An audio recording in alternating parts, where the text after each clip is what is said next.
বিসমিল্লাহির রহমানির রহিম। আউযু বিল্লাহি মিনাশ শাইতানির রাজিম। বিসমিল্লাহির রহমানির রহিম। হে জগতবাসী, আজকে আপনাদের সামনে নতুন কিছু আলাপ নিয়ে আসলাম। সেটি আমাদের দরবার বিশ্ব আধ্যাত্মিক জ্ঞান সঞ্চার দরবার শরীফ হতে যে বইটি বিশ্ব আধ্যাত্মিক জ্ঞান সঞ্চার, এই বইটি থেকে আপনাদেরকে শোনানো হচ্ছে। ইনশাল্লাহ যারা আধ্যাত্মিক বা রুহানিয়াত জগৎ এবং সাধন জগৎ এবং মুর্শিদির জগতে যারা আছেন তাদের জন্য অবশ্যই এই জিনিসগুলো দরকার। আমরা সকলেই ইনশাল্লাহ শুনবো এবং এখান থেকে জ্ঞান অর্জন করব। তো যে কবিতা থেকে আমি বলবো সেটি হলো দেহতত্ত্ব কোরআন। দেহতত্ত্ব কোরআন বলতে কি, এই জিনিসটি দেখা গেছে বাহ্যিক কাগজ কোরআনের সাথেও এটার মিল রয়েছে। যেমন সূরা ইয়াসিন দেখো জ্ঞানের শপথ করে, রুহে ইনসানির কোরআন মানব দেহ জুড়ে। সূরা ইয়াসিন দেখো জ্ঞানের শপথ করে, রুহে ইনসানির কোরআন মানব দেহ জুড়ে। তানজিলুল কিতাবি কি বলিতে চায়, কিতাবুন ফুসসিলাত হামিম সূরায়। মানব দেহে কোরআনের রূপ পাওয়া যায়, সিরাতুল মুস্তাকিম ফাতেহার গড়ে। তানজিলুল কিতাবি কি বলিতে চায়, কিতাবুন ফুসসিলাত হামিম সূরায়। মানব দেহে কোরআনের রূপ পাওয়া যায়, সিরাতুল মুস্তাকিম ফাতেহার ঘরে। খালাকাল মাউতা ওয়াল হায়াতা বলে, মৃত্যু ও জীবন কেন সৃষ্টি হলে। আল্লাহ তাআলা এই কথাটি সূরা মুলুকে বলে, পরীক্ষা উত্তীর্ণ হইয়া যে যাহার পারে। খালাকাল মাউতা ওয়াল হায়াতা বলে, মৃত্যু ও জীবন কেন সৃষ্টি হলে। আল্লাহ তাআলা এই কথাটি সূরা মুলুকে বলে, পরীক্ষা উত্তীর্ণ হইয়া যে যাহার পারে। ইন্না আতওয়াইনা কাল কাউসার ফাসাল্লি রব্বিকা ওয়ানহার। আমাকে তোমাকে দিয়াছে আল্লাহ জ্ঞান সঞ্চার, চলো যাই আদম রূপে মুর্শিদের দ্বারে। ইন্না আতওয়াইনা কাল কাউসার ফাসাল্লি রব্বিকা ওয়ানহার।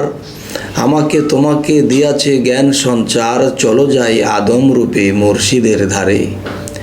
শামীম আলী বলতে চাই, ওহির দ্বারা কোরআন একা একা বুঝতে যাইয়া বলে বলে হারাম। ওহি প্রাপ্ত ব্যক্তির কাছে বুঝে নিও কোরআন, আমি বুঝতে সক্ষম কিছু মুর্শিদের ওই ধারে। শামীম আলী বলতে চাই, ওহির দ্বারা কোরআন একা একা বুঝতে যাইয়া বলে বলে হারাম। ওহি প্রাপ্ত ব্যক্তির কাছে বুঝে নিও কোরআন, আমি বুঝতে সক্ষম কিছু মুর্শিদের দ্বারে। হে জগতবাসী, এই 30 পারা কোরআন নাজিল যখন হয়েছিল ওহির মাধ্যমে নাজিল হয়েছে। এখন ওহি বোঝার ক্ষমতা যার নাই, যার মধ্যে আল্লাহর থেকে খবর আসে না, তারা কখনো এই কোরআনের সঠিক তাফসির করতে পারবে না। যেমন এলমে লাদুনি বলা হয়। এলমে লাদুনি আল্লাহর গোপনত্ব, আত্মতত্ত্ব, রুহানি তত্ত্ব জগৎ থেকে যাদের কাছে এলমে লাদুনি আসে, তারাই একমাত্র এলমে লাদুনির মাধ্যমে আল্লাহর কাছ থেকে জানতে পারে যে এই কোরআনের এই আয়াতটি কী বোঝানো হয়েছে। কেন বুঝতে পারতেছি না? এই কারণেই বুঝতে পারতেছি না যে আমরা যতক্ষণ পর্যন্ত একজন সেই মানুষের কাছে আমরা না যাব, সেই মানুষটির কাছে প্রাপ্ত থাকতে হবে কি, যে এলমে লাদুনি, গায়েবে এলেম। যারা গায়েবে এলেম আল্লাহর তরফ থেকে পায়, তারা একমাত্র সেই কোরআনের সঠিক তাফসির করতে পারবে। যাই হোক, এখন আরও একটি কবির ছন্দে যাব। মানুষ এত জ্ঞানের হইয়া অবুঝ হইয়া রয়, অক্ষর না চিনিয়া কি রিডিং পড়া যায়। মানুষ এত জ্ঞানের হইয়া অবুঝ হইয়া রয়, অক্ষর না চিনিয়া কি রিডিং পড়া যায়। আলিফ লাম মিম দেখি বাকারার প্রথম আছে, 3টি অক্ষর বুঝলে কেহ বাকারা বুঝেছে। মৌলভী মাওলানা বলে আল্লাহ ভালো জানা আছে, হাফেজ কারি রসাতলে কোরআন বোঝার সময় যায়।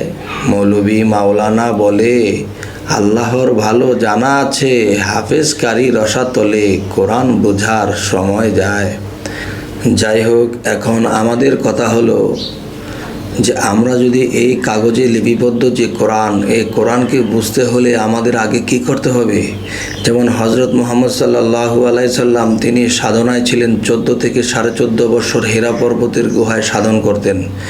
সে সাধনা করতে করতে করতে করতে যখন নাকি নিজেকে পবিত্র করা হলো, তখন কি হলো যে তার কাছে জিবরাইল নাজিল হলো, ওহী প্রেরণ হইল, কোরআন নাজিল হইল, নবুয়াত পাইলেন। তাহলে এই সাধনা করার পরে এসেছে। তাহলে বোঝা গেল আমাদের যদি সঠিকভাবে কোরআনকে বুঝতে হয় তাহলে আমাদের সেই সাধনা সাকসেস করতে হবে। সেই সাধনার কিছু ইঙ্গিত করে যাব। সেই সাধনার ইঙ্গিতগুলো হলো: রেচক পুরো কুম্ভকতি লুপ্ত করো কাম্বিকার, পরের স্বর চক্রসন নিগমেতে করো ধ্যান, দম সমর্থে করো সাধন গুহমলে মলাদার। সেই পদ্ধতে কুণ্ডলিনী ভোজঙ্গল সেই রূপিণী 3.5 পেজ দিয়া তিনি দৃষ্টি রাখছেন সহস্রবার। ঊর্ধ্ব শ্বাসে চলনে মোর বীজ মন্ত্র করি রোপণ, ছাড়াইয়া লও ধরা সাধন দেখবে মজা চমৎকার। ডাকিনী যোগী নিয়ে নিয়া আছেন মা সুখী ঘুমাইয়া, ঊর্ধ্ব শ্বাসে লও জাগাইয়া বৃদ্ধ রাখছে বরক্ষতার। চলরে জাহবীর কোলে সবাদিষ্ঠানে সরদলে, জম্প দিয়ে পর্গে জলে যদি মন জানে সাঁতার। স্নিগ্ধ জলে শুদ্ধ হইয়া জলের উপর আসন নিয়ে মণিপুরে যাও চলিয়া থাকবে না অন্ধকার। একটি ফুলের পাখি 10টা যদি হইতে পারো নিষ্ঠা, খাইবে বেসুমার। অগ্নিকুণ্ডের কোলাহলে কান ফেটে যায় ভূমণ্ডলে, জাপ দেওগে সেই চিন্তা নলে যদি ইচ্ছা থাকে কার। এই আলাজিব্বা দুদু করে যেজন সাহসের জোরে, দম রাখিয়া পুরে মরে অগ্নি হয় তার তাবেদার। আজকে যে আলোচনার মাধ্যমে যে গভীর ভাষায় কথাগুলো বলা হলো, এই সাধনাগুলো একমাত্র যার যার মসজিদের কাছে নিয়ে যদি কেউ করতে পারে তাহলে সে হেরা পর্বতের গুহার সাধন নিজের ঘরে বসেই করতে হবে। এবং সেই ঘরে বসে করব ঠিকই, কিন্তু আমার দেহঘরের ভিতরে বা আমার এই ক্ষুদ্র বিশ্ব ব্রহ্মাণ্ড, আমার দেহটা, এটার ভিতরেই আল্লাহ হেরা পর্বতের গুহা রেখেছেন। সেখানে বসে যখন মানুষ এই সাধনাগুলো করবেন এবং ধ্যানগুলো করবেন, তখন এখানেই সেই কোরআন, রুহে ইনসানিয়াতের কোরআনের খোঁজ পাবেন এবং কাগজ কোরআনটাকে বোঝার জন্য তার সহজ হয়ে যাবে। তাই আজ এই কথাগুলো বলেই রাখছি। ইনশাআল্লাহ সকলেই ভালো থাকবেন এবং আমাদের এই চ্যানেলের কথাগুলো যদি ভালো লাগে তাহলে আমাদের বাকি ভিডিওগুলো পেতে আপনারা সাবস্ক্রাইব করুন, তাহলে আমাদের বাকি ভিডিওগুলো পেয়ে যাবেন। আজ এই বলেই রাখছি। আল্লাহ হাফেজ।